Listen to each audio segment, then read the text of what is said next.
दक्ष police news, पहिले खाकी मग बाकी।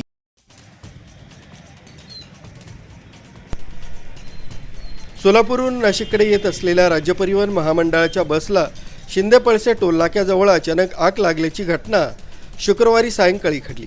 चालकाच्या प्रसंगावधानामुळे बसमधील सर्व 15 प्रवाशांना तत्काळ खाली उतरवण्यात आलं आणि मोठी जीवितहानी टळली। मात्र आगीत बसचं मोठ्या प्रमाणात नुकसान झालंय। महाराष्ट्र राज्य परिवहन महामंडळाची MS6 VW 1235 क्रमांकाची बस सोलापूरहून नाशिककडे येत होती। सायंकाळी सुमारे 5 ते 5:30च्या दरम्यान शिंदेपळसे टोलनाक्याजवळ बसच्या इंजिनाच्या भागातून धूर निघू लागल्याचं चालक विलास चोले यांच्या लक्षात आलं।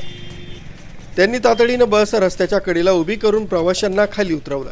काही क्षणातच बसनं मोठा पेट घेतल्यानं परिसरात एकच खळबळ उडाली। त्यावेळी उन्हाची तीव्रता जास्त असल्यानं आगीचा भडका आणखीन वाढला। घटनेची माहिती मिळताच अग्निशमन दल घटनास्थळी दाखल झालं आणि आग आटोक्यात आणण्यात आली। या बसमध्ये चालक विलास चोले आणि वाहक SB मोरे यांच्यासह सुमारे 15 प्रवासी प्रवास करत होते। सुदैवाने या घटनेत कोणतीही जीवितहानी झाली नाही। प्राथमिक माहितीनुसार बसमध्ये शॉर्ट सर्किटमुळे आग लागल्याची शक्यता व्यक्त करण्यात येत असून याबाबत पुढील तपास सुरू आहे। या घटनेमुळे काही काळ नाशिक सिन्नर महामार्गावरील वाहतूक विस्कळीत झाली होती। मात्र आग नियंत्रणात आल्यानंतर वाहतूक पुन्हा सुरळीत करण्यात आली। न्यूज ब्युरो, दक्ष पोलीस न्यूज, नाशिक रोड।